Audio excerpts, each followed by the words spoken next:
This is a mic test,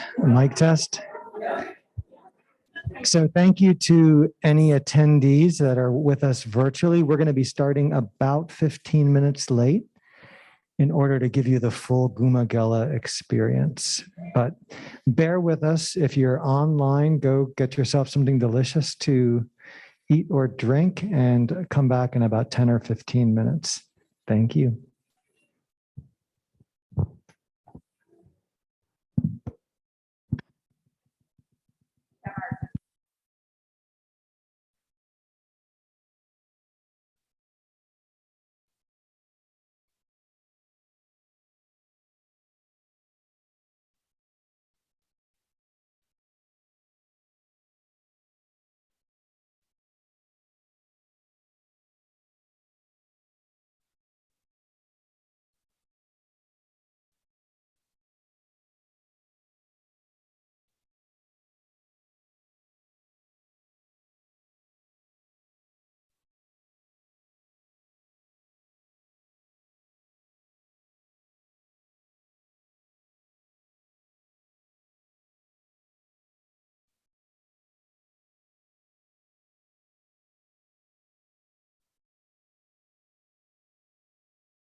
Can you check the sound? Thank you. Jorge and everyone else out there in our virtual audience, I hope you can now hear me. All right, everybody, I think we'll get started. Thank you very much for coming out on really a glorious day. So you're welcome for inviting you out, I guess I should be saying. I'd like to welcome you to the third event in our Guma Gela residency, which has been a smashing success. And we'll be thanking Guma Gela a lot tonight. But for those of you that had an opportunity to catch the fashion show or the weaving workshop, you were incredibly fortunate. And I was fortunate in both instances. So it was both just lovely events. I'm Matt Basso. I'm interim director of Pacific Island Studies here at the U and also associate professor of history and gender studies.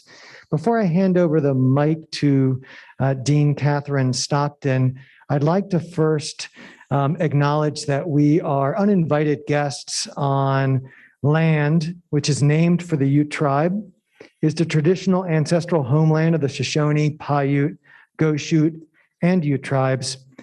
The University of Utah recognizes and respects the enduring relationship that exists between many indigenous peoples and their traditional homelands.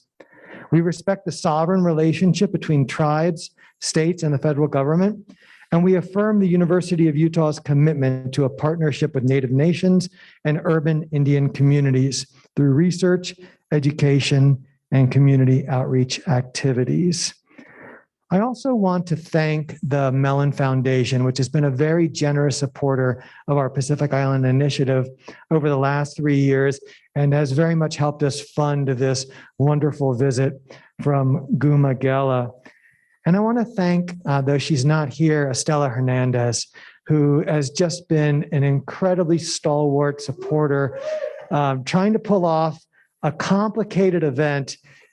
We've asked her to do many things, and she's like, okay, each time, which is just speaks to the generosity of her spirit and the hard work that she's willing to do for Transform. So many, many thanks to Estela. Also a thank you to the Pacifica ambassadors, especially Ane. I'm not sure if she's here, but she just did fabulous, fabulous work. All the images you saw and the social media stuff, that's all thanks to Ane. It's been just a joy to work with the ambassadors and the undergraduate researchers. And a special, special, special thanks to my chief collaborator, Angela Robinson.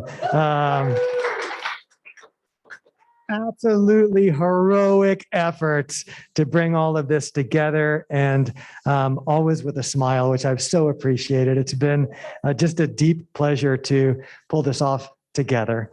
Okay, with that, it's my great pleasure to ask Dean Catherine Stockton to come up and introduce Angela.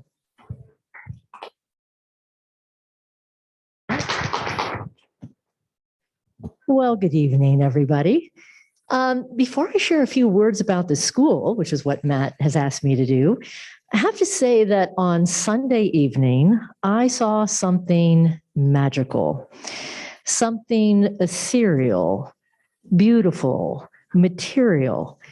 To say it was a fashion show by Guma Gela is one description. To say it was an extravaganza is another. A melange of poetry, lip sync, drag, and arresting dressing to diaphanous music. And oh, the MC also rocked. If the School for Cultural and Social Transformation had a mood, I would choose that, the one I felt on Sunday. So the school, in case you're wondering, is a college for intersectional inquiry We are ethnic studies, gender studies, the disability studies program, and the Pacific Island Studies Initiative.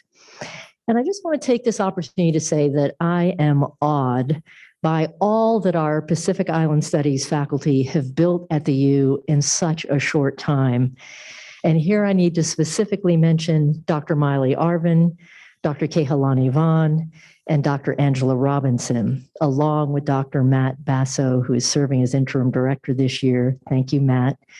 You all have brought your brilliant minds and most generous hearts to the work of leading us more deeply into Pacifica and trans-Indigenous knowledge.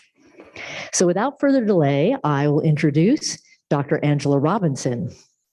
Who is this intellectual diva? And of course, I mean by diva, a queer, fond notion of quasi-divinity.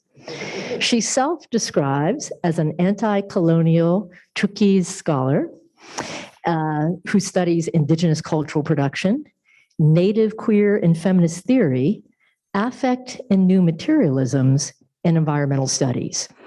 You may know she received her PhD in gender studies from UCLA and was our inaugural Mellon Pacifica postdoctoral fellow here at the U. I believe it speaks to our great cleverness to have hired her, to have landed her as assistant professor now in gender studies, also teaching in environmental humanities. Does she have a book? It is coming. She's just in her first year, people. It examines climate change as a colonial regime and looks at more than human forms of being expressed through Indigenous cultural production as social forms that are vital to addressing climate change and its effects.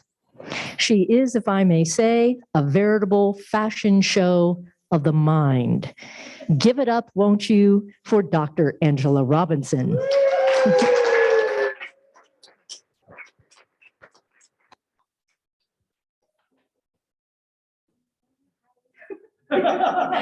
Thank you. All right. Well, thank you so much, Dean Stockton and Dr. Basso. That intro was incredible. Wow. We are so honored to be hosting Guma Gela, and I get the very special privilege of introducing the collective and each member to you all. So Guma Gela, having their roots in Lagos Zangani, also known as Guam and the Commonwealth of the Northern Mariana Islands, is a queer Pacifica artist collective that focuses on innovating Chamorro art and culture. Through multiple forms of expression, Guma Gela asserts sovereignty over their narratives, bodies, and environments. Guma Gela exists to create space where people can flourish in their entirety. Often, queer Pacifica folks are told to fracture their identity, thus projecting that we cannot fully exist in one world or the other. Within the structures of cisgender, heteronormative, patriarchal, white colonialism, we are pushed to the margins of margins. By affirming their histories, experiences, and dreams, Guma Gela breaks imposed boundaries and definitions. As a collective, Guma Gela serves as a creative platform where people can find validation and be embraced by family while exploring parts of themselves that they are told to be ashamed of. Through Guma Gela's expression, they embody the present, reimagine and honor the past, and insert themselves into the future. They continually reclaim themselves with innovation as a means to contribute to their greater communities. They are part land, part sea, and all ancestry. So now I'm going to introduce each member of the collective that we have with us here today in person and online. Lourdes Velasco is a queer, non-binary, Indigenous Chamorro parent, multidisciplinary creator, organizer, and facilitator residing in stolen, occupied Duwamish Coast Salish territory, also known as Seattle, Washington. Their work weaves storytelling, illustration, poetry, collage, dance, performance, song, and film. They are currently a full-time artist commissioning graphic art and facilitating dance and healing workshops. Lourdes loves parenting their preteen child, eating sweet treats, cuddling their pity, and being a goofy, tender Virgo.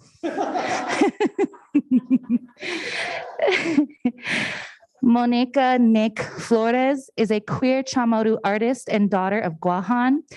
She has worked in ceramic, metal, glass, painting, and mixed media, and curated and coordinated several exhibits in Guahan, including the first Pride Month art exhibit in 2018. Nick is a member of dynamic community organizations that focus on Chamorro self-determination and decolonization, demilitarization, environmental justice, and the protection of sacred sites, such as Protehi Litekzun, Save Ritidian, E. Hagan Famaloan Guahan, and Independent Guahan, all of which are members of the Fanogi Coalition.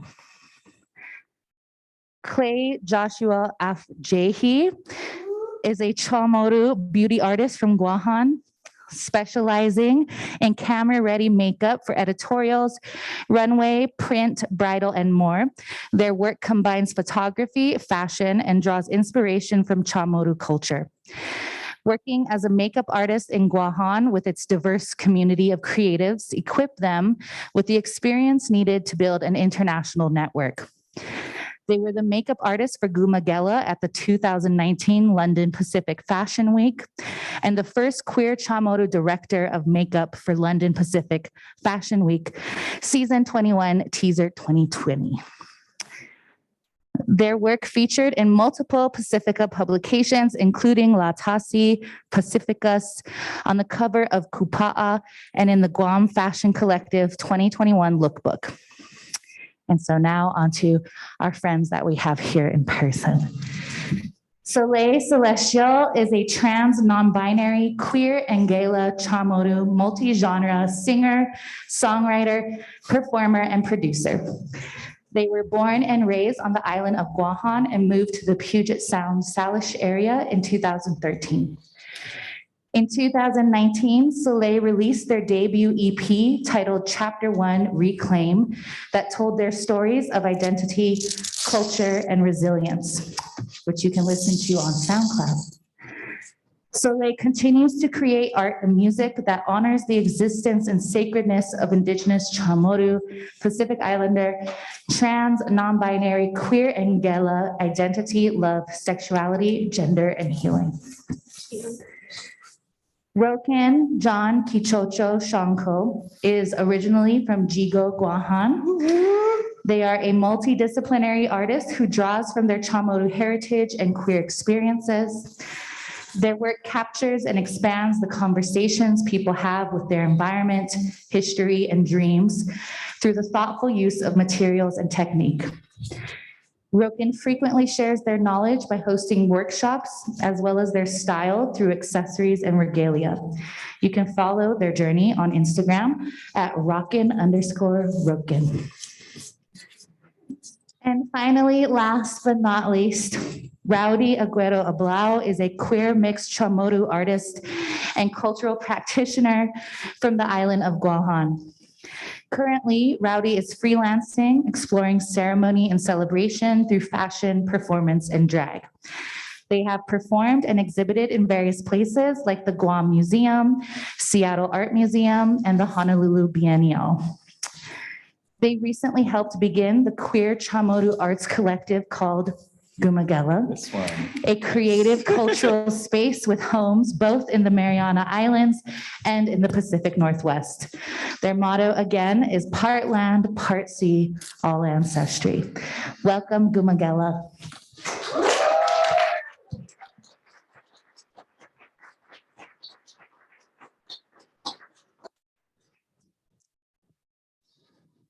Aloha.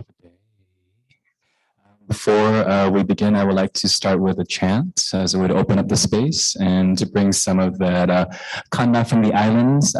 Clay and Nick are actually on Guahan right now, our ancestral homes, and Lourdes is in Duwamish territory. So we want to bring all our energies together just for this moment and this time. So This chant is called Nana na Nahu, and it's a chant to honor the mothers and the mothers' mothers and the mothers' mothers who continually give birth to beautiful, amazing power. And we wanted to honor them because without them, we wouldn't be here too. So y'all can just take a breath if you want. Close your eyes. You're going to be transported to the ocean a little bit. So think about the feminine in your life, the mothers in your life, those who care and give continuously. Give them some honor and strength as we call them here today.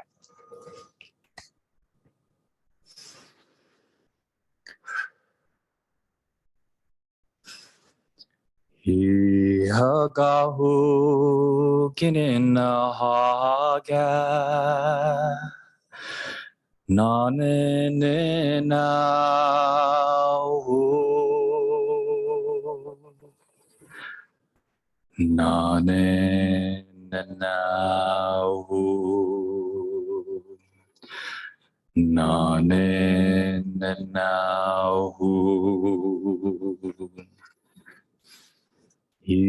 Ihagahu kinina haga nanenena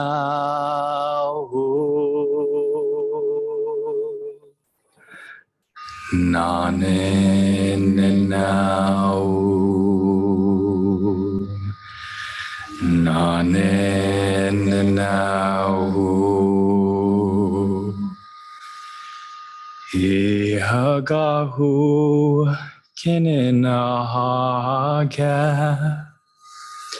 nanenena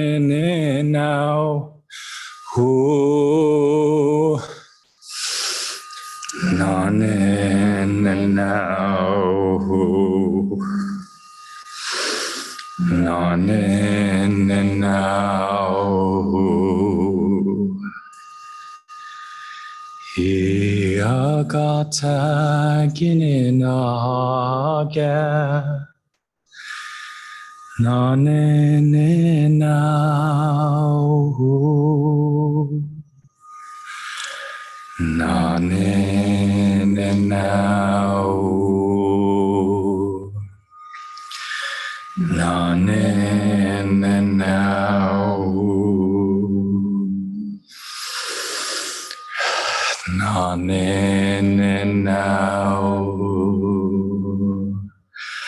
Hanau Magi.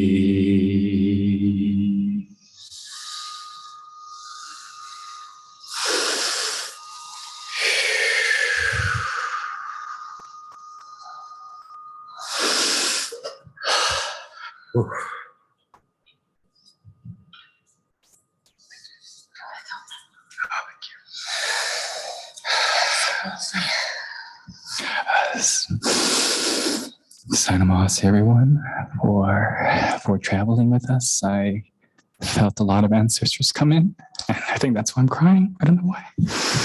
But they are here with us today in whatever form or fashion you want to call them to. So thank you for allowing them to be here too. Ooh. I'm usually happy. And more joyful. But I think a part of joy is really recognizing grief and recognizing loss, because it allows us to reflect on the future, I feel. And so, yeah, I think moms are here and they're hugging us right now. And so, all the nanas. So, yeah, they're bringing all your favorite foods. So, yes.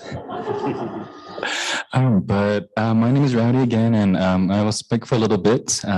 Guma Gela has been a dream for, I think, all of us, but separately.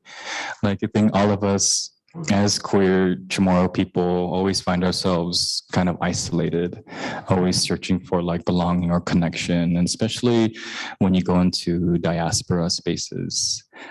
So when Rokin and I met, then I met Lourdes, and then Nick met Nick, and then Clay, and then Soleil, and we're like, we're all creative, we are wonderful, we all have this passion to preserve our lands for future generations, and we all want to celebrate and have fun, because I think queer folks bring the party. I don't know about you, but I like to party and dance. And I see lots of beautiful fits here. I see some beautiful faces on screen too. And so I think we started using fashion as a way to like reclaim the body.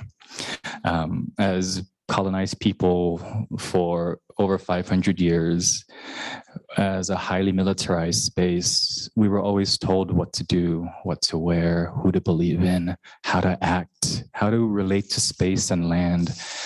And so that's a lot of undoing, right? And so I think when we're together, it is undoing, but it's also a lot of dreaming as well. And I think that's what I love about this space, where we get to just dream and just express and just move and create and honor and sit. Sitting is healing too. Sitting together and just knowing we don't have to fight for our place, or we don't have to fight for recognition or fight for acceptance. We can just be and just honor that inner child that sometimes a lot of us don't ever get to hold. And so, yeah, I think it's been really fun to be with everyone here. And I didn't imagine being able to come all the way to Utah from Guma, Gela. So I appreciate everyone here, to the ancestors of this land, to believe in our work and hopefully continue to believe in the work of Pacific students here and Pacific scholars and all the brains and beauty and life and spirit that we have. It's there. And I think we're all just trying to remember that too. So yeah, I think that's all I have to say, because I want to listen to everyone else. Everyone else has beautiful stories, so much that inspires me every single day. So I want to give it to you. So I think the way this is going to work is we're going to choose someone from the interwebs to speak. And so I'm looking at you three. Does anyone want to speak first? Everyone's looking. Don't make eye contact. Don't make eye contact. Turn off your camera, right? Oops, internet issues. I gotta use the restroom. I'll be right back. If you don't feel comfortable, we can still talk too. But yeah, just want to honor you all of you for taking time out of your day on the islands and sending all of your content to us too, because it's really dry here, and I want some ocean waves to kind of fill our spirit. I've been getting rashes. I'm sorry, it's not cool. I want to be in the salt ocean and feel that cleansing Mother Ocean feeling. So please go to the beach for me, Clay and Nick, when you have a chance to, and say hello to the ocean too.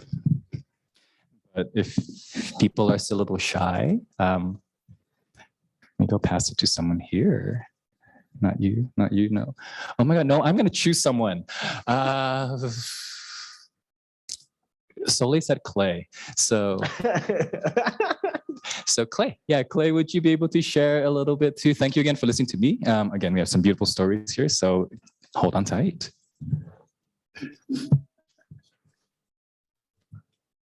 Everyone, Jose Clay at Jihi.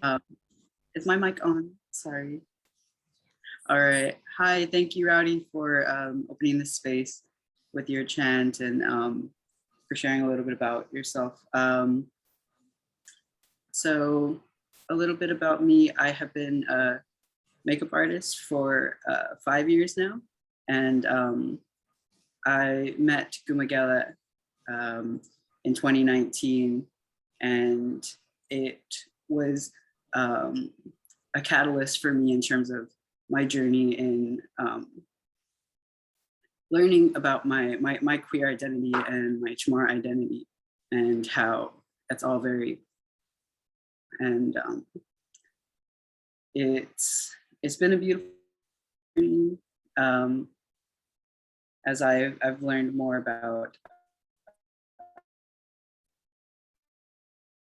working and creating art with Guma Gela.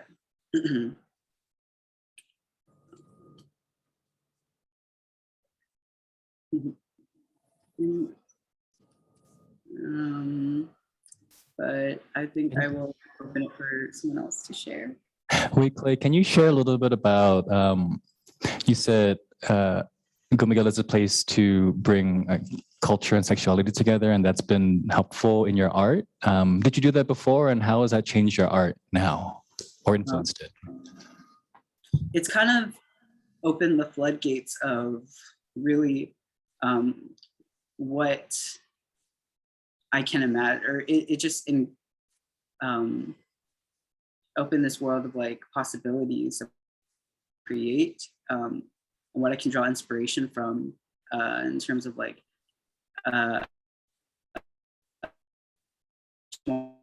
and also how we as queer people exist in that history.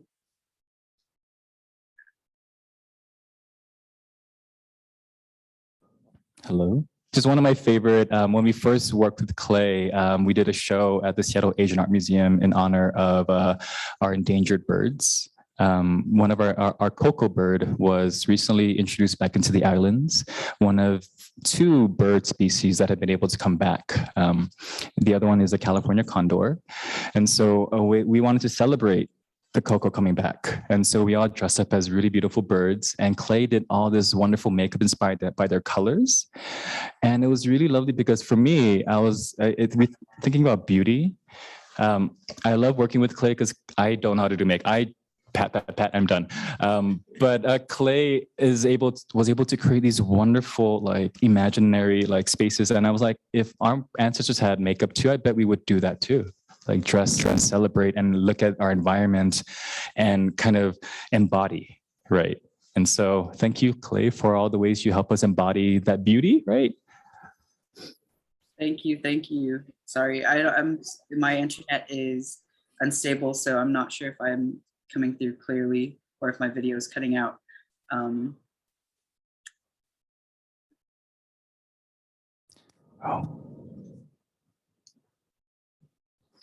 Thank you, Clay. Can we give Clay a round of applause? There we go. I think a lot of this is also practicing talking in front of people. And so, Clay, you did great. I think, did Clay do great, everyone? Yeah. There we go. Cool. And again, I will have questions afterwards if anyone would want to inquire with Clay more. Clay is a beautiful makeup artist. Again, if you ever have a chance to, we'll share some of our Instagram handles. So, yeah. So now I think it's Soleil.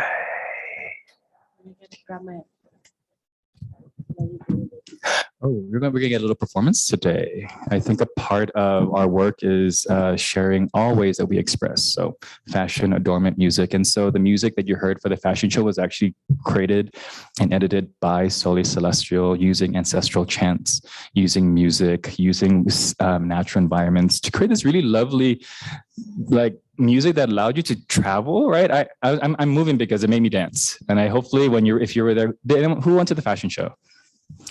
Oh my God, did y'all dance a little bit, move a little bit, right? Yeah, Soleil has this power of listening. And I think that's another way that we are honoring the bodies that we're in, just listening and just creating, so. Oh, thank you, Rowdy. Oh yeah, if you don't mind taking my ukulele out. Well, half a day, everyone. Hi, friends. I miss you. It's so good to see everyone. Okay, public speaking. If you ask me to perform, I got you. But speaking in front of a crowd, I'm nervous. So I wrote a little bit. So yeah, Guma Gela. Honestly, Guma Gela has kind of been like a saving grace for me. And it's just like the family and the love. And as we talk about this all the time, right? But like that love is what really inspires me to continue creating for us and for our community. But yeah, so the music I create honors the existence and sacredness of Indigenous Chamorro identity and being Gela and non-binary and queer. I grew up on Guahan, which has a strong Catholic presence and influence with militarization and colonization. And for me, queer and trans Chamorro existence felt very difficult. Very difficult for me to come into because my family was very involved with the church. It was very taboo. You know, we have our family members. I have a lot of gay family members, so it runs in the blood, which I love. But it was also like, oh yeah, we acknowledge them, but we don't really talk about it, you know, which is really messed up. So Guma Gela has really allowed me to really step into my fuller self as a Gela trans, queer, non-binary person and musician and performer. And it's something I'm really grateful to have these folks who I call family members, to be able to be on this journey with them and create with them. So yeah. And so the music I create, I really make it for all LGBTQIH morals who have been told that our identities are shameful and doesn't have a place in this world. But we do, you know, we're sacred, our existences are sacred, and we belong here, we belong to have this space. And through music, I'm able to create an open and compassionate space to explore all the beautiful dimensions of being Gela, trans, and queer. And it's a space that honors me and it allows me to honor my ancestors and the souls and all like our bodies and everything that we hold. And with my music and with Guma Gela, it's a space where like sexuality, sensuality, and love can just be explored without being ridiculed. You know, it's a space for us to heal and grow. And, you know, we all have so much generational trauma that we hold. But I feel like with Guma Gela,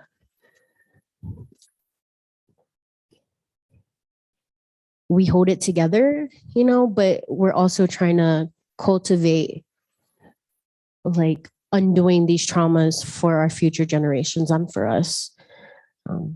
So that's what Guma Gela means to me and what music means. And it's also a way for me to tell the stories, my stories and my ancestors' stories and my friends' stories. So yeah. And I am gonna share a little song that I wrote. It's called Roots. Can we like trade mic stands? Because I can't really sing down here. Oh, I guess I can put like the ukulele right here. Okay, maybe it was meant to be. Sorry, it's a little limp. It's okay. We're not shaming here.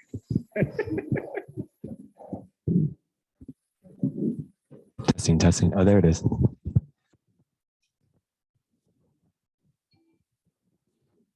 Doesn't go any lower than that, right? Oh. Okay, honey.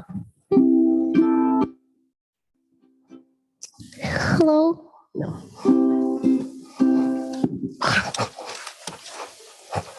Sorry, I'm just gonna sass out real quick. It means to squat. So it's ready. Yeah. Mine's dropping too.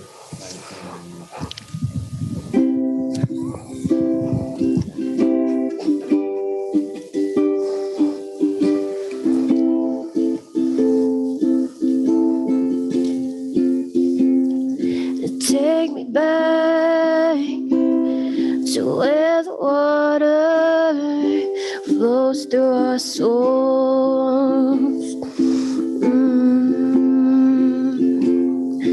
Take me back to where our ancestors walked the land.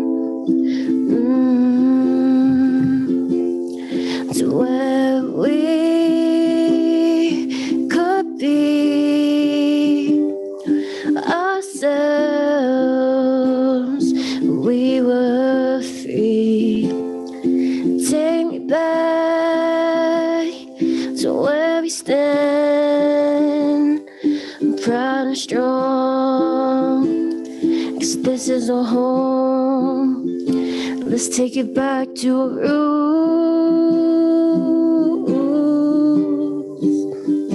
Let's take it back to our roots. Let's take it back to our roots.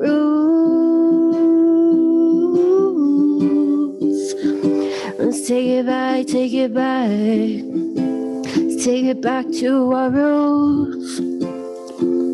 Before they put us in a pot and call us one nation, we individuals are not the white man's fun. Now it's time to reclaim our culture and the roots we come from. So we look to the past so we can cultivate the future. We stand in the present and we're showing our invisible. We're not invisible. Let's take it back to roots.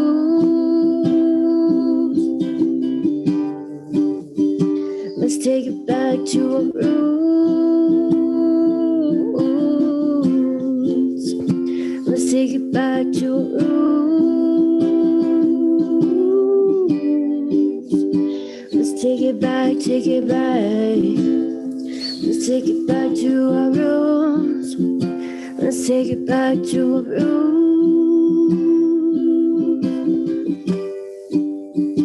Don't forget about your roots.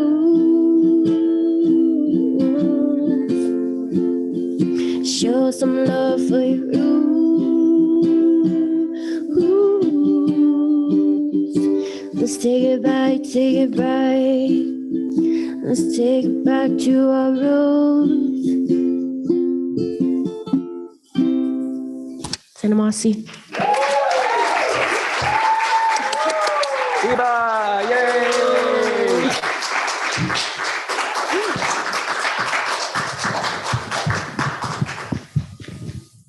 Wasn't that cool? They also have an EP which you can listen to on SoundCloud, right? Yes, on SoundCloud. What's is it soft? So it's SoundCloud at Soleil Celestial. Yeah, Soft Gohan Magic Love is my Instagram handle if you want to follow. But yeah, on SoundCloud it's just Soleil Celestial. Yeah, thank you. Oh, I just hold it. Oh, and I think now we're gonna go up to Nick or Lourdes, or is it Lourdes? Lourdes, would you be able to share? Of course. Yay! Can you hear me okay? Great. Apologies. I've been struggling with my internet, so I'm on my phone. Thank you to my phone. So I'm coming to you from Duwamish, Coast Salish land in Seattle, Washington. And my name is Lourdes. I also go by Pution, Pution, which means star in Chamorro. I'm a parent. I have a preteen for folks that know what that means. It's a fun time. He's almost 13. I also have my dog, Rayo, who I love. And yeah, I'm a creator. A little bit, you heard a little bit about what I do in my bio, but I just transitioned into becoming a full-time artist, which was a big leap of courage. And I think Gela has been such a warm presence for me to be able to believe that I can do this work. A lot of the things that I do are centered in queer identity, in my non-binary identity, also being Chamorro, what that means in the diaspora, living here on Indigenous land on Turtle Island, and like my longing and connection still to the land back home in Guahan. I also love to explore healing as a modality, and I believe art is such a powerful way for us to express and to be able to practice our own healing. I'm a survivor of childhood sexual abuse, so a lot of what I do is deeply connected, right, to intergenerational healing because of the generations of trauma that my family, that our land back home, that we carry in our bodies. I believe that we could transform that through dance. I'm also a multimedia artist, so I do a lot of illustration work. Some of my favorite things to do, and I was hoping to present this, but my computer and my internet's not working. I might show you it through my phone, which will be really funny, but we'll see if it works. Is illustration of queer and trans folks of color, of Pacifica folks, of Black folks, of Indigenous folks. It's one of my favorite things to do is draw portraiture. I really believe when it's like a practice and a meditation of being able to exchange energy and love to the people that I'm drawing. A lot of the things that I do create are related to fundraisers, so supporting folks in community to raise money, you know, in this capitalistic world. And I really believe I come from a line of work in the anti-violence movement. I worked in for many years in the nonprofit realm, and I have a lot of background around thinking about community care and collective care. And I really believe that's rooted in my indigeneity and the ways we practice it through Guma Gela. Is interdependence, is a way that we're able to really relate and remember that we have resources, that we know what we need, that we have solutions, and that we can turn towards each other and turn inwards as well. When we're doing that type of healing. So yeah, my art is really connected to my healing, movement, illustration and art. And I'm also dabbling in audio right now and creating soundscapes. Soleil and Rowdy are two of my favorite influencers and inspos of this. One way that I've been doing this at the Pacific Islander, oh my gosh, is it I forget. Art Museum, thank you. Yes. I was like, I am in Long Beach, California. We recently, Guma Gela, a lot of folks from Guma Gela, and another project called Mali'i, M-A-I-L-E, of Chamorro artists collectively here in the diaspora and back home, submitted a lot of work into this exhibition. And one piece that I submitted was exploring the sound of whales and incorporating that into our chants. So one of the chants you heard Rowdy sing earlier, Nanan Nahu. Also apologies, I realize I'm speaking quickly and I'm going to slow down for interpretation. But Nanan Nahu is incorporated in one of the audio pieces and soundscapes I made. And this inspiration was actually stemmed from a book called Undrowned by a Black queer femme writer, Alexis Pauline Gumbs. And she has a book about Black feminist, like love letters to marine mammals. And it's a beautiful book. I highly recommend it. You can get it from AK Press or anywhere online. But she talks a lot about and writes love letters to marine mammals. And it made me think about our connection to our animal ancestors in the sea, in the ocean, and especially in the Pacific, you know. And there's a word in Chamorro called mahalang, M-A-H-A-L-A-N-G, and it means longing and missing and just like a deep longing for someone or something. And I wanted to explore that word in relationship to being here on Turtle Island and like my longing to be back home. And to think about the ways that whales, specifically sperm whales, I really nerd out about sperm whales, how they create, you know, we know about like whale pods, but there's a matrilineage of whales. And the orca here in the Salish Sea, there's actually two female orcas that are pregnant right now, which is so exciting. And it's part of this pod that people have been following for generations here. But the sperm whale is really exciting to me. And I think I'm almost at my time, so I'm gonna try to move through this swiftly but slowly.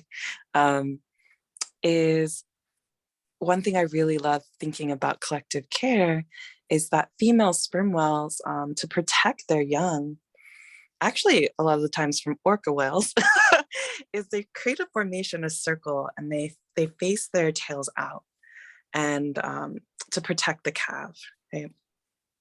And they use their tails to ward off any like predators.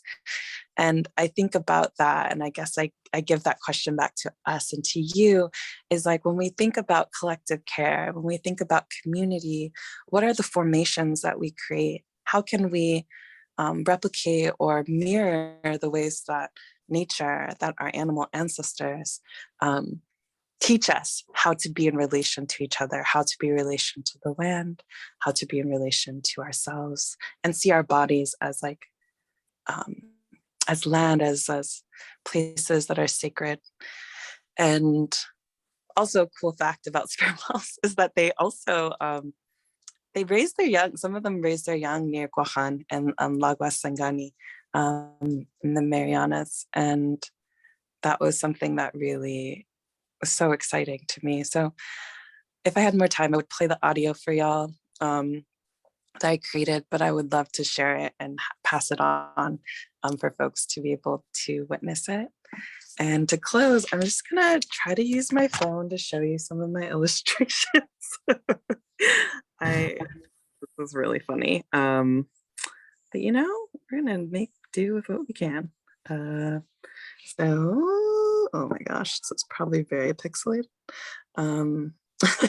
This is an image of one of my dear friends that passed. Their name is Lucia Leandro.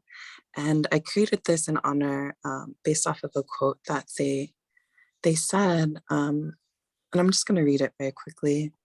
It says, disabled, trans, cis, non-binary, queer, intersex, gender non-conforming people have existed always since we were stardust. Our mission is to return to that, maybe not completely in our lifetimes, but to build towards that. And on there, this is a portrait I drew of them. It's like one of their favorite tanks that says solid gold clit. And I have it in a tote bag. I wear this on a tote bag and just like, it just like embodies their energy and their loving energy and their unapologeticness. And another piece is this recent piece I made called Friendship. It talks about practicing friendship as care and intimacy. And it's an image of a dear friend of mine named Priya, who we get to practice affection and intimacy, and we also feed each other. So there's something I like to explore around queer intimacy and how that pushes against heteronormative norms of what we see as, you know, like norms around how we have to practice care and affection. And I really believe that we can explore that intimately with friends as well. And then to close, oops, where am I? Okay. And I also so yeah, silly, fun. But yeah, that's some of my work, and I really appreciate y'all listening and taking time to learn with and from us. And I'm gonna pass the mic to the next person. Sana Ma'asi. Thank you so much.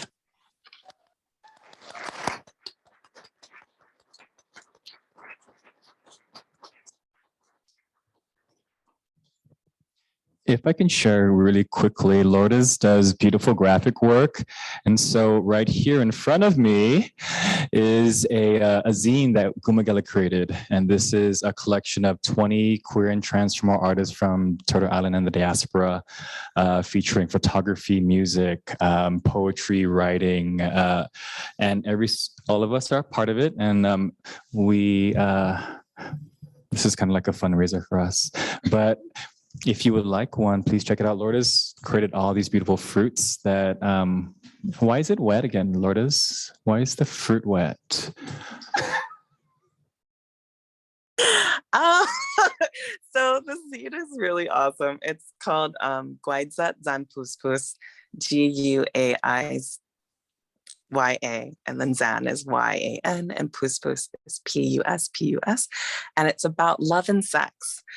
So you could probably get the innuendo of why there is wet fruit. It's to explore queer sexuality, like thinking about also reclaiming fruitiness, right? Like I think queerdos like us There's a lot of juiciness in what we create. And I think the zine is really beautiful because, you know, it explores what love means to people. It's the intersections of like our Chamorro identities and our queerness and our transness. And I think there's a beautiful blend of being able to think about what does love and sex mean culturally, as well as like the ways we push against like the oppressive systems that don't allow us like to feel sexual liberation in our bodies and in relationship to each other. And also it's about love, and that like I was sharing earlier is expansive. It's many constellations of meaning, and it can transcend sex too, right? So anyway, it's a beautiful zine. I highly recommend getting it, not just because I edited it, but I think you should, everyone, there's like so many gifts, so many blessings of beautiful creativity in that zine. And yeah, I hope y'all will enjoy it if you do. And one quick thing too, we started the zine when COVID hit, because we thought about, we can't touch each other or be next to each other, but how do we still feel that, right? And so we called up people like, how do you feel about love and sex during COVID? And people just gave in many different ways to honor, celebrate, push against. And also we opted for a soft touch cover. So if you get it, it's really soft too. It feels really cool. So it is not just because it's edited, but it's a very tactile, very ephemeral, very sensory experience. So there we go. See, Nick is just like touching. Nick says it's very soothing, you know. Who needs a stress ball when you have just touch this, you know, just like everywhere. But yes, thank you, Lourdes, for creating and bringing this all together, and for everyone here for submitting, because without you, this wouldn't be possible. So yeah. And on to Rokin, our master weaver here. Look at that. Look, he knocked that out in like 20 minutes. There you go. Casual. Yeah, now it's just a prop for my mic. Function and form. Exactly, right there. Exactly.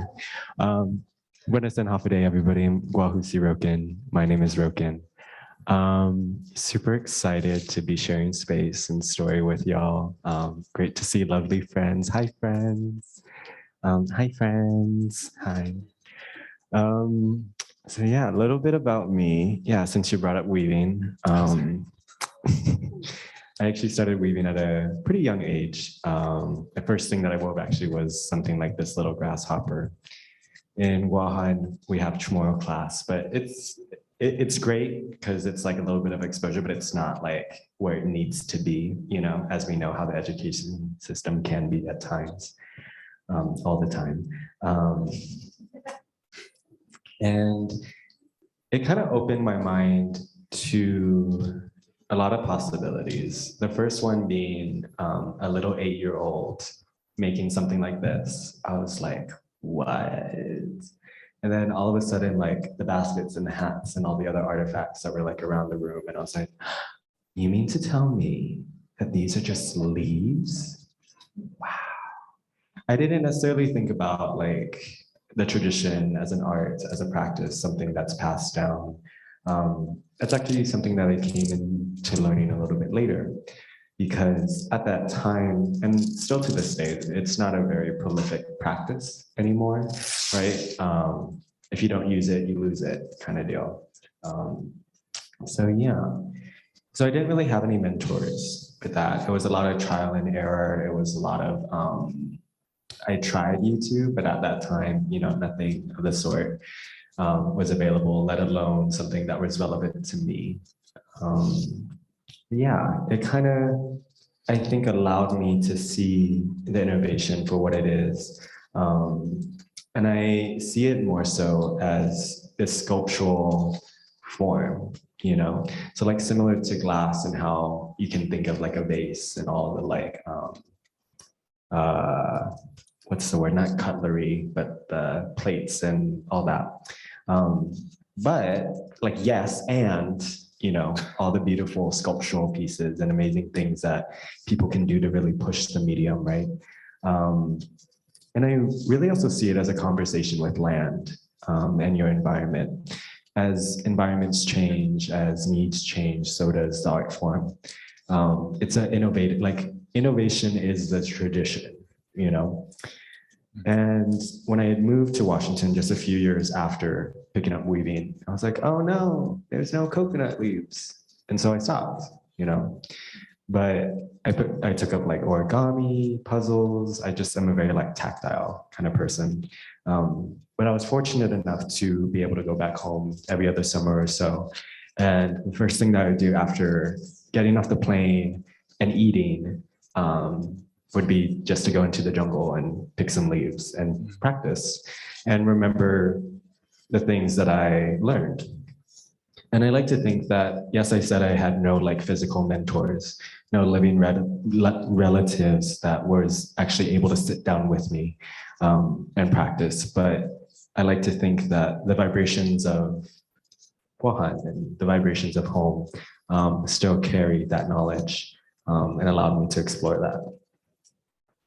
Another thing that I learned with living half of my life here on Turtle Island and half in Wuhan was that I had to fracture myself in navigating these spaces. When I was back home in Wuhan, it's like, yes, I can explore my Chamorro identity and what does that look like and how do I grow into that? But yeah, I had to repress my gender, sexuality. And then out here, you know, in the West Coast in particular, my summers in San Francisco were, you know, rainbows, glitter, and yeah. Flashbacks. Ooh. Fun time, huh? Fun time. There you go. Yeah. And then I just realized it's like, you know, like in our mantra, it's feeling like we're pushed to the margins within margins. And for me, you know, we see it as like these two different worlds, but I've always seen my gender and sexuality as a world within my Chamorro world. And people would acknowledge that in the past, like before colonization, that, oh yeah, we were just part of contributing members of society. And not really mention of like, if we had significant roles tied to sacredness or ceremony, but I believe so. I mean, why not? And also, if we were just regular contributing members of society, then why are we still forced to be silent, you know? And if there's anything that I learned, it's that colonization is repressed expression. And for us, 500 years is too damn long. And it's just an expression of our voice, of who we are, of the places that we come from, the stories that we carry.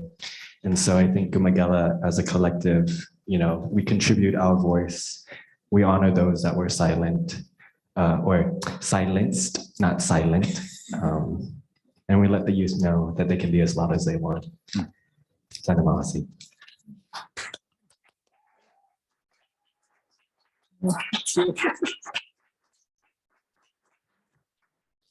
So good. Was anyone able to come to the weaving workshop this past week?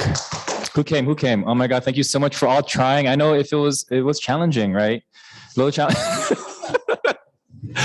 But I think what Roke is like practice. It's about remembering, but I'm really glad that we're able to bring some of our home here and you got to feel it, smell it. I don't know if you did. Not tasting because, well, we washed it before we got here. So, but yeah, it's been beautiful for Roken. I want to uplift Roken too, because I think all of us here, we don't know weaving. This is something that wasn't passed down in our lives. And so for having someone like Roken, who's queer and Gela, to be like, let's go learn together. It's become this really beautiful reclamation. And there's this power and excitement that is happening. Like we've been posting on our Instagram, people are like, I want to weave. I want to learn. My grandma didn't teach me, you know, and it's a lot of like hope again. So I really appreciate Roken for your ingenuity. How old are you again? You're like 12? No, okay, sorry. 12 with a beard, yeah. 12 with a beard, no, 12. Yeah. Mid-20s. Mid-20s, there you go. And so for having all this knowledge, it's just your your wisdom beyond your years. I think that's something that I want to say. So thank you for bringing that to us and to everyone here too. So yes. And then last we have Nick. Hi, Nick. Hi, Nick. Hafaday, Magaf Ogaan from Guam, or Mananasiza's good morning, and Magaf Popwengi, good evening to all of you. And really wish we were with our Menyetlu, our siblings, our Chelu, Siha, our Menyetlu there, Roki and Rowdy, and Soleil. And, you know, just really want to thank, so Chetlu is a gender non-specific, non-binary indigenous word for sibling. And I think, Angela, if I'm not mistaken, it's Pui Pui is the Chuki's equivalent of a non-binary sibling. So thank you, Pui Pui, Chetlu, for having us. Thank you so much, Angela, Matthew, and Estella for supporting this, and Biba Nua Nua Collective also for hosting us. It's so amazing to make these indigenous, specific, queer, beautiful connections from across the ocean. And I'm a strange member, I guess, of Guma Gela. I'm sort of on the periphery because I never actually got together with all these amazing folks in person and do any of the incredible work, fashion shows and everything. But I got involved with the zine. The call was very far reaching and came to a few talks, and I got to meet Rowdy and Rokin in the 2016 Festival of Pacific Arts hosted here in Guam and here in Guahan. And that's where we started to form this bond. And now I am in another collective with Lourdes and Rowdy, and Rokin and I have actually done some work here with Guma Gela. We hosted the Pride exhibit just earlier this year, and hosted several talks, a series of great conversations during Pride Month via Zoom. Really amazing things. I'm just really honored to be here and to be a part of this collective Guma Gela. And that's the beauty of Guma Gela and the zine and the vision of Rowdy and Rokin and the work of Lourdes is that they have brought all of us together from here at home and you know, across the ocean in the diaspora. They've united us together in all the ways we're sacred in our creativity. And it's painful for Chamorros to be in the diaspora as any other Pacific Islander. You are very mahalang, you long for home, but man, it is hard as hell to be home here in Guam because it is hot. It is such a hot day.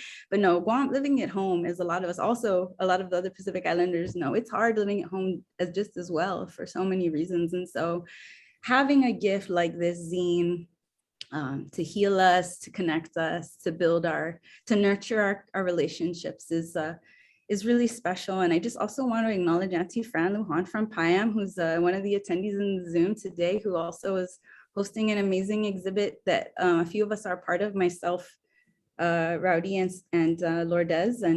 But for my friends who didn't have a chance to show their work, if it's okay, if I can screen share some of your work, would it be okay, Lourdes, Clay, and everybody there? If I oh yes, please. Okay, because you know I'll use some of my time to share some of the. I just want to show you the juiciness that. Oops, sorry, wrong button. The juiciness that you know, up close. Here is some of Lourdes's gorgeous artwork, and they edited this amazing zine, and they arranged us, you know, based on, they asked us what, if we could be a Chamorro food, what would it be? A Chamorro dish, what would it be? And then they arranged us sort of in the order of the fiesta table, this amazing feast. And so just delicious, everything is so thoughtful. And I just wanted to share the close-up of the zine. I also wanted to share, let's see, since Clay didn't get a chance to show pictures, I want to show some of Clay's amazing work. You have to follow Clay on Instagram. Here's some of Clay's recent work, but yeah, Clay has done here. This is the cover of the magazine that was mentioned. But that's Rokin. I know, but that's the magazine that they're featured in. And then here's another gorgeous picture of Clay. Just want to share some of Clay's work since Clay didn't get a chance to do that. And then also, let's see, I also have queued up Lourdes's Tender Virgo Arts Instagram, and just want to share. Everybody join this Patreon now. I gotta do it too. And let's see, it's another beautiful illustration. Lourdes, you want to mention anything about this one since I got it up? You're so sweet. Yeah, that's my kiddo, Elijah, and my dog, Ryo. I call them my booger boys. So thank you for adding them to be seen. Yeah, no worries. I'm sorry, Clay, did you want to mention anything about yours?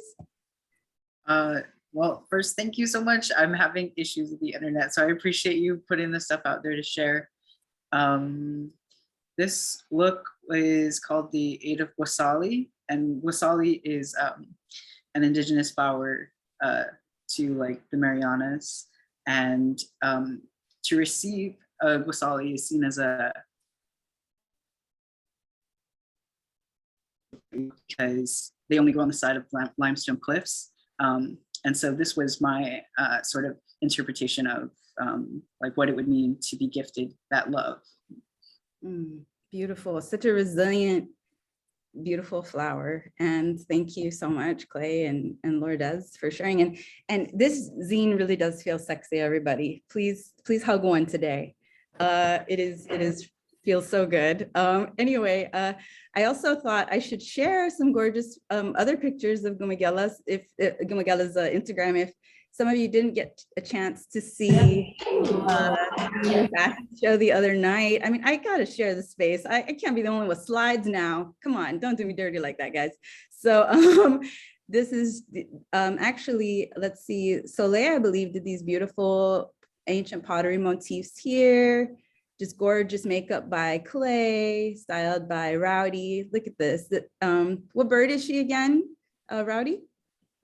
The Nosa, and the Nosa is like, it's called the bridled white eye. So it's mostly green with some like white specks around it. And so there we go.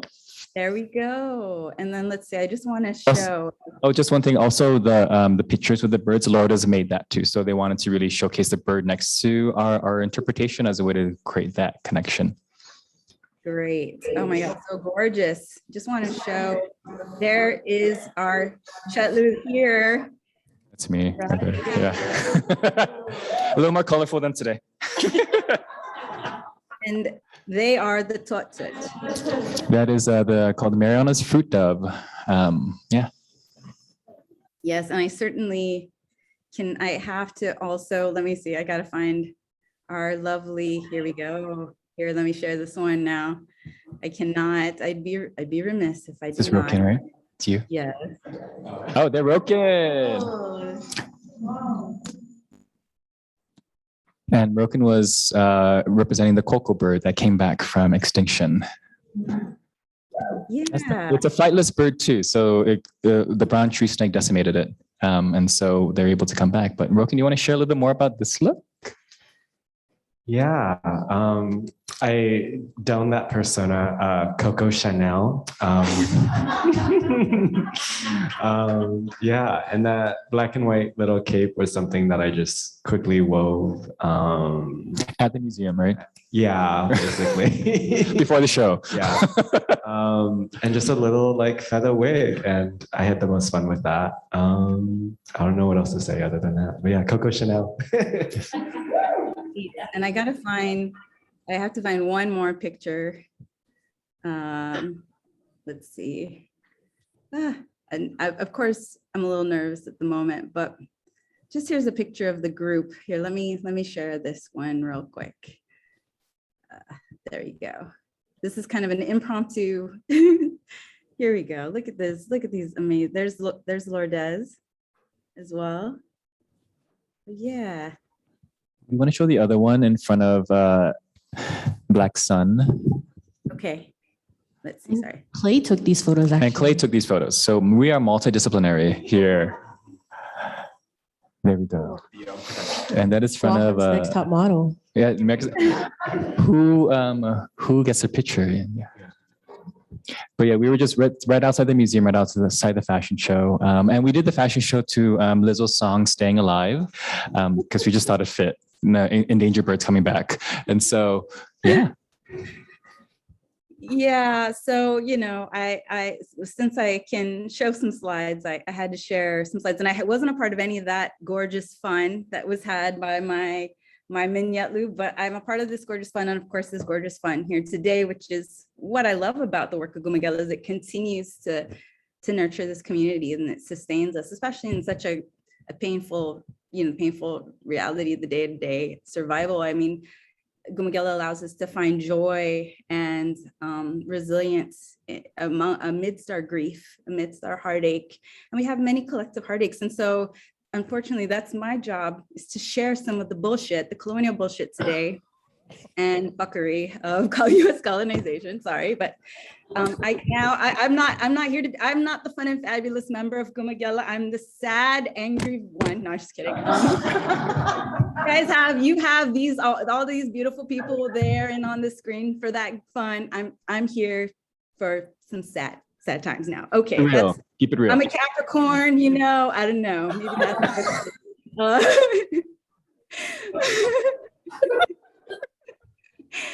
but I also, because let's see, I'm gonna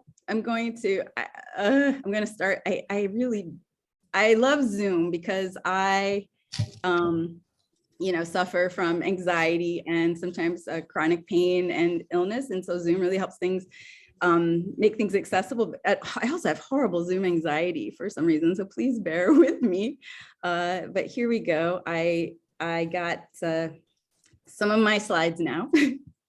And this is a piece of sacred land known as Letexen. And I want to thank Angela for pronouncing it so well earlier and doing that work. But Letexen is one of the few places that we as Indigenous people can go to connect directly with our ancestral spirits.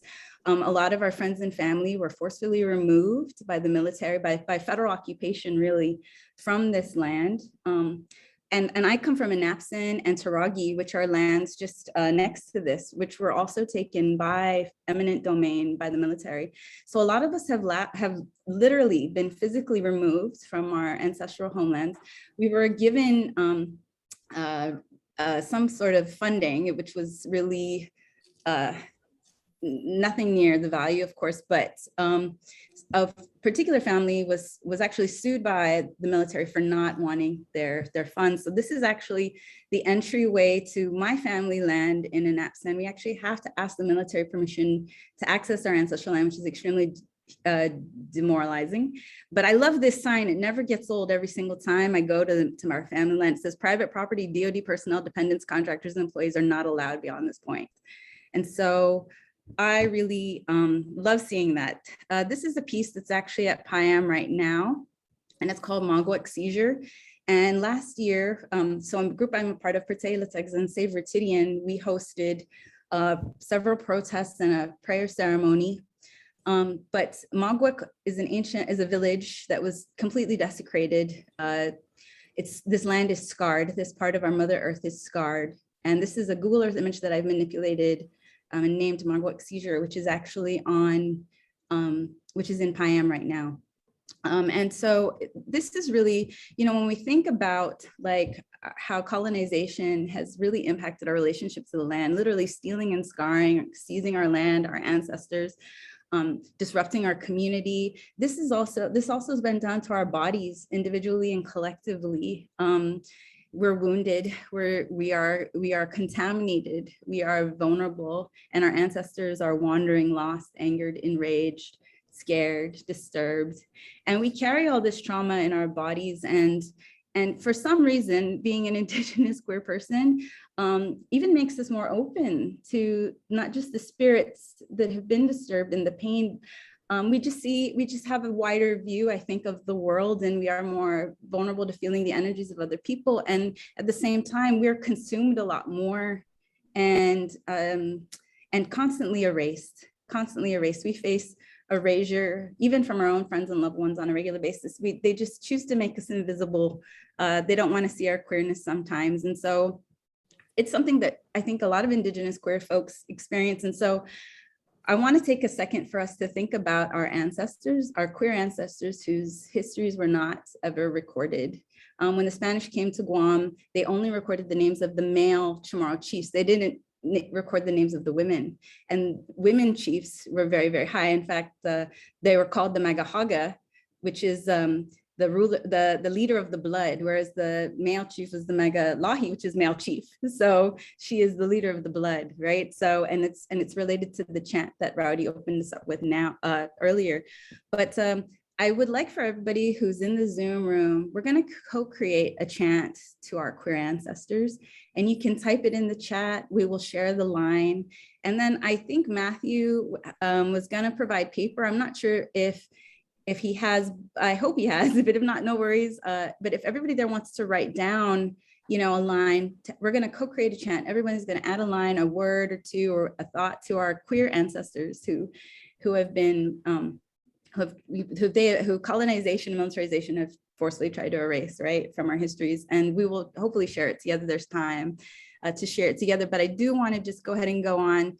This is one of the protests we held. We held a dual location protest in response to the desecration. And actually this one, and also this is in response to the programmatic agreement, which is basically the agreement between the Department of Defense and the government of Guam to do all this destruction. It's not really an agreement. It's very problematic. And this is a beautiful protest sign. We've got our friends here, Eddie and Roken, right? Roken? Yeah. I want to show this because this is art and protest, and this is part of our lives. We are on the ground in Guam doing this work every day. This is a prayer ceremony we held at the overlook of Letexan. This was because of the desecration at Mogwek. We actually had a beautiful ceremony. We had song and chant. These are some of the offerings that were left at that ceremony. All kinds of beautiful gifts of flowers, rice, medicines, betel nut, coconut. And now for some of my personal work. So this is also sort of linked to the chant that Rowdy shared earlier, and it's also in the zine. And this is about our creation story in which our oldest ancestor, Fotna, turns her body into a rock and opens up, and the first peoples come out over in canoes, and we move all over the earth. So we're technically all lost Chamorros waiting to come home, but the back of her is also shaped like a canoe. And we are the daughters, we're the daughters of the daughters of the daughters, or the mothers of the mothers of the mothers. We are all of the blood. So this is kind of what that piece is also about. Some of my other work here, we have burial canoe, some ancient pottery patterns. These are like money beads made with local clay. And then another piece here, which you can't really see here, but it says Hasu, or remember, or think about. 3 sort of represents past, present, and future, and the nails represent colonization, or the violent missionization. And the thing is the Spanish burnt our canoes in order to keep us from escaping to other islands. And it's part of the violent missionization that's happened. And so I just kind of want to go back to this image here, because just to let you know that with the building of the firing ranges and this new military base we're looking at, if I could give you a visual, it's about 900 football fields worth of land. This, along with a lot of other destructive practices, will make our Northern Lens aquifer extremely vulnerable to contamination. And this is a living ancestor, our aquifer. And this provides most of our fresh drinking water here in Guahan. And there's so much at stake. There's so much to lose. 12 burials were completely desecrated here. And along with that, they want to withdraw 1 million gallons of water a day and close access for 3/4 of a year to these sacred sites. And so there are so many layers of continued violence and colonization, and things like this zine, these fashion shows, Guma Gela, these are our moments of joy and resilience and resistance and love. And I'm just so grateful to be a part of that movement and to be a part of this community and to be with you all today.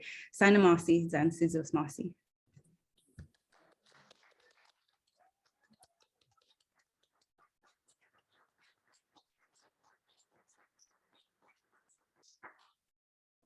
Guaidamzu.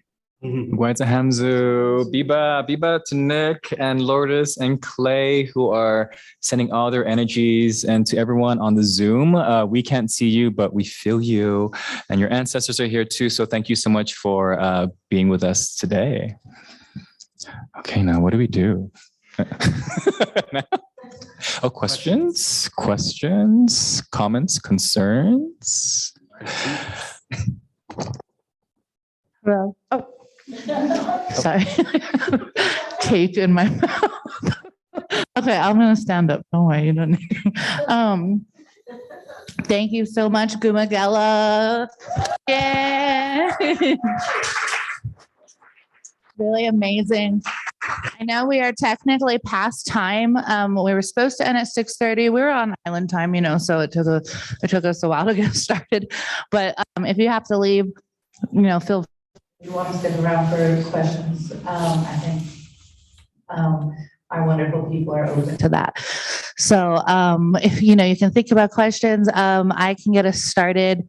You know, I think everyone would love to hear a little bit more about the name of Guma Gela and you know, what it means, how you all chose that name. Yeah, that's important. So Guma means house in a physical sense, but also there's a lot of dance troops that use it. So similar to Kanakamalin, they use your halal. A Guma teaching everything, right? One of Rowdy and I had actually gone down on a trip to participate in the cultural festival called the Chetlu Festival.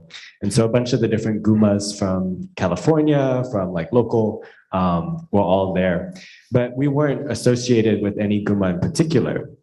And so they would always ask us like, oh, what Guma are you part of? What Guma are you part of? And we'd joke around and say Guma Gela. And it would always get a laugh because Gela is actually, it kind of has a derogatory notion towards queer folks, in particular effeminate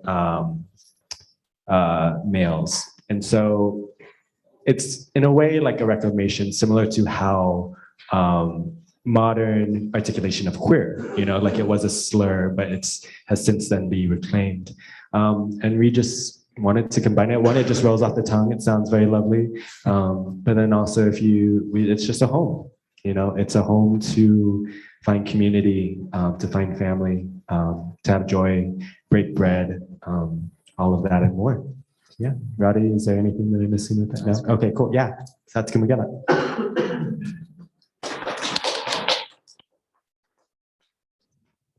I just wanted to also point us towards these instructions for the chant, if you would like. Nick says, please add a line in the chat or on the paper. We can ask the panelists there to read the ones on paper and we can read the ones in the chat. What should we write a line just about anything about our queer ancestors, Nick? Yes. So we are co-creating a chant. Sorry, let me turn off. That's very loud. We are co-creating a chant to our queer ancestors. And so if everybody could contribute a message to our queer ancestors, I think, you know, for us, for Chamorro folks and for a lot of queer, Indigenous and Pacific folks, colonization has really impacted our relationship to our queer ancestors and our knowledge of them. So this is a way to honor them and think about them. And yeah, and so we only have a few attendees here in the Zoom, so we can read. If everybody in the Zoom can just put it in the chat, and then if those of you on paper want to contribute, you could write it in person. Rather, you could write it on a piece of paper, and then maybe Rowdy, Rokin, and Soleil can read those, and we'll read it all as one body of work, one chant, and we'll read that together. So, I'm sorry, I was probably talking really fast when I gave those initial instructions. Thank you. Maybe while we wait for people, if there are any questions in the audience or on Zoom for our amazing panelists.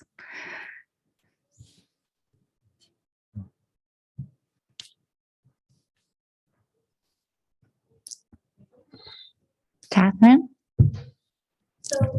Hey, Catherine. You can stand up here. I was trying to figure out, like, all the ways that being at the fashion show was working on me as I sat there. And I'm wondering, the different places that you've done this. So obviously I've only seen you do it in Salt Lake. And what was so striking about Sunday evening had to do with just like the energy in the room, right? The people who were there and the way that the energy was flowing. You could just really feel something building. And of course, it had so much to do with, watching your movement and the sequence of the movement. And then we had the amazing music coming over the top of that. So can you talk about different places you've done this fashion show and like what it has felt to you on your end? Like, what are you feeling? Does it feel very different show to show? Or is there something about your collective spirit that you feels familiar when you are doing this? I was just trying to imagine seeing it in any other space. It was so perfect in that space, and particularly surrounded by the art. I was having a hard time imagining it being anywhere else. But so can you say something about what that reflexive feeling is to you from having been in this community that we saw Sunday evening, which felt profound? I can share that. Yeah. Well, thank you so much for those kind words. Really, we were just going by the seat of our pants.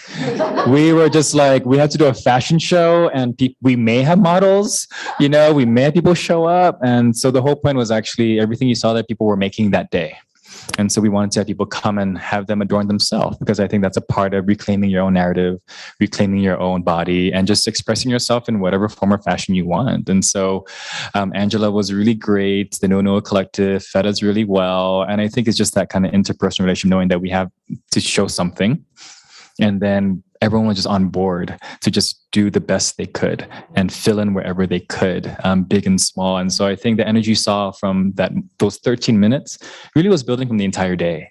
From like when we first walked in, to the conversations we had with the materials, to seeing all of Rokin's beautiful jewelry. Oh my God, if you just saw that spread, you would have been like, I want to feel pretty too, And so the thing about what happened there was it only happened there. It can never happen again, because the people who were there, people who contributed the energy, the time, the place, it will never happen anywhere else. And I think that's what's special about these moments, because it can be emulated, it can be copied. But I think a part of our practice is like, how do we relate to the environment around us and people here? Like, we have to honor you, and we can't just take our own template and just make it fit, right? We have to be like, okay, we have ideas, but let's go weave something new in a way with whoever is there.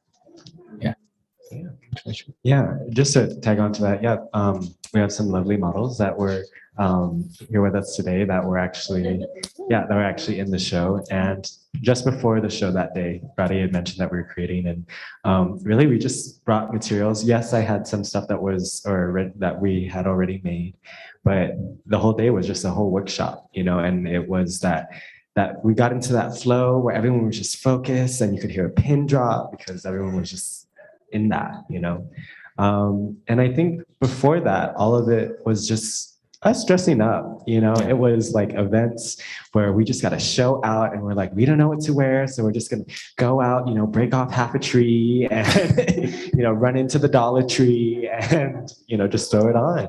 A lot of thrift store finds, taken apart, reassembled. A lot of like projects that we always dream about, and then it's like, okay, fine, this is the opportunity to show it out. So yeah. And one thing too, the idea of that body, I used to work in museums a lot, and whenever we had exhibit openings, it's time to dress up, right? And I worked in a Asian American Pacific Islander museum, and so it was a chance for people to wear their cultural wear in pride. But I think for me, I was like, what do we wear as chamorros? Like, I never had that thought or question. Yeah, right? Traditionally we ran around with very, very, very, very little clothing. Because that's what Nick said, it's super hot. You're not going to wear clothes, right? Yeah, just coconut oil. All we wore was coconut oil. And Coconut you can't oil. quite do that in Seattle all Yes. the time with all the events. And so, had to get creative. Yeah, and it's really looking at like, how do we take our culture and express it in ways that could be fun and new. So it was just experimenting. Everything was an experiment. The things you saw, that fashion was an experiment, really. The fashion show you saw that Clay helped and Lourdes was part of, it was just an experiment. They're like, do you want to do a fashion show? And we're like, okay, cool, let's do something. And then we all came together and we're like, this is nice, this is nice. But one thing I loved about the fashion show that happened here was we want to encourage everyone to explore their own cultural authenticity. And we were like, that's great. How do we expand it? How do you make it you? How do you queer it? How do you make it more gay? How do you all of that, right? We're just like, yeah, let's do that. Paint here, do this. Let's go add feminine and masculine motifs on my face, because we are the blend of everything. And so it was really a fun way to just play around, because I think that's how we did. We had a friend, Jack, who's a Maori choreographer. And one thing that he said that I really love is like when we have questions about authenticity, he would say that the Maori are worried about activations, and sometimes Chamorros were worried about authenticity, right? And so, but really, our ancestors, what they did, they just made shit up, and they just, if the things worked, they just kept on being repeated, And so, why can't we make things up, that have intention and purpose and beauty and like healing and all of that? And we got to also acknowledge the other trailblazers that like ballroom culture has like exploded in the past few years, but it's been something that's been building up, ever since, and really because of Black folks and because of other folks of color, and learning that, their history had been erased. And so, yeah, they had to make shit up and like, yeah, why can't we also make, we're not trying to co-opt, the aesthetic, but understanding the process in being creative and understanding the process of innovating. I think and how it works for us. Yeah. Thank you for your question. And I feel like maybe you could have been a model too if you came to the workshop earlier that day, but Everyone always compliments Catherine's style. Any other questions, comments, concerns? Perhaps we can even check the chat or. I think we're ready to give us directions, Nick, on what we should do. Or I guess, should we just read it? Actually, so I guess all of the lines been collected there? I think. Yes. Yes. Okay. Who has them? I have them. Roken. I'd be more than happy to. You can read them, or if the three of you want to take a line, however you want to do it. So I think maybe you read first, and then we'll pick up here in the chat. And I don't know, Lourdes and Clay, would you like to help me read some of these? Okay, great. So we're going to read this now as one, and then you can just keep going in order or keep going, and then we'll pick it up here. So this is our co-creating a chant to our queer ancestors.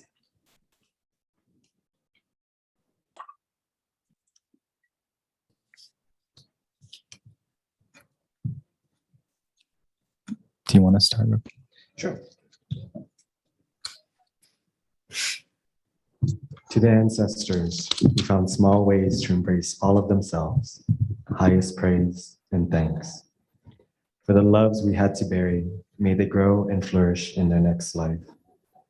Looking for you everywhere, finding you everywhere. We still hold you.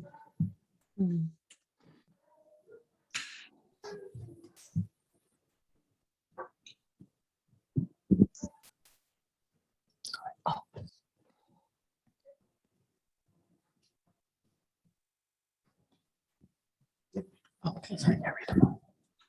Listen and be restored. Lost people returning, rising. Only radical love from my queer Samoan ancestors. Nawai makapag pahinga kayo sa kaluwal hatian. Our mana cries like our Pacifica. You are missed.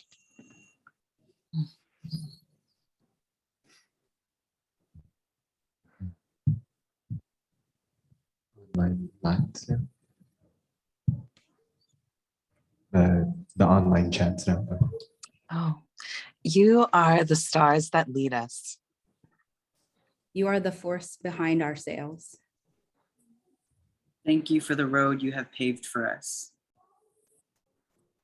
Dear queer ancestors, thank you for watching over us, for your many blessings, and for your strength and infinite unconditional love. We see you, we feel you, we need you. We are here by your strength and your love. I miss you, even though I've never met you. Clay, do you want to say this one in Chamorro? Ku agradeci hau iman Gela siha. I appreciate you, my Gelats. Hagu inafamalit. Taigwana mohon. Taigwana mohon. Guanamo. Thank you. Oh, wait. Soleil has one last one. Okay, Soleil, please. Sorry, to the nanas here with us right now in this space that has been running their hands up and down my short buzz cut hair. I feel you, and she really wants to say Hugwaiza how to my Manelu, my Chalus, and everybody here. Nalotla, Biba. Nalala. Viva. Viva. So yeah, one last thing that I would like to ask. So here's a ketupat. Traditionally, these were filled up with rice and then boiled whenever you want. So it's a great symbol of sustenance. It's also one of the things that I would never remember how to make until I had to make it 100 times over. And then here's also a basket. And Marshallese philosophy is that a woman is like a basket in that holds story, even when it's empty. Holds so much power, so much knowledge, and so much hope. And so I just wanted to invite Catherine and Angela up here so I can present these gifts to you.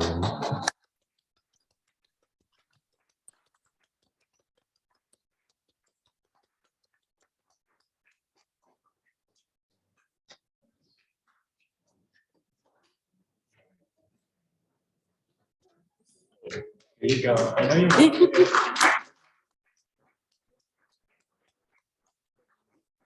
I just want to say, Catherine, I love how it kind of mimics the shape behind your head. It was meant for you. And for everyone here, as you can see, we've been just weaving as we're talking as a part of collecting all our stories into each leaf. You're welcome to come and grab one of these with you and take it home as a gift for your presence here for staying 23 minutes late or 50 minutes later. So we appreciate you. Thank you. Thank you, Guma Gela. Thank you, everyone, for coming. And to our online folks, thank you so much. We hope to see you soon. Yes. Thank you, everyone. And to our tech people holding it down. And the tech people, yes. Woo! And those who brought the food. Yeah. Thank you. Save me a pony popo, please. Yeah. Okay, please help yourself to food. Thanks, everyone. Yes, so and much. please come out, grab some things to eat.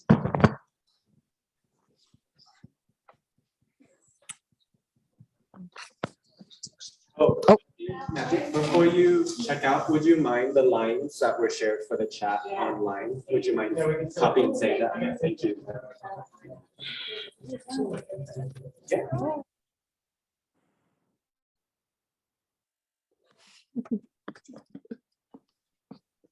Right, adjust everybody. Yes. What are we gonna eat? Let's go get a drink. No, just kidding. Water.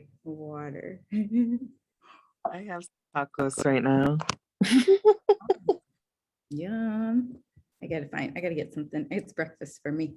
Thank you, everybody who was with us in the Zoom room. Yes, thank you, everyone. Right. Yeah. I'm Aussie. Nigama Aussie. All right. Well, I hope you have a great evening, Lourdes. And Thank you. I hope y'all have a good day. you Oh, too. thank you, Matthew. Thank you, Matthew. Enjoy the rest of your night. Thank you for a beautiful event. And Clay, enjoy the rest of your day, Chelu, too. Thank you. You both as well. To take care. Hanzu. Adahiha. Bye. Esther. See you later. Bye.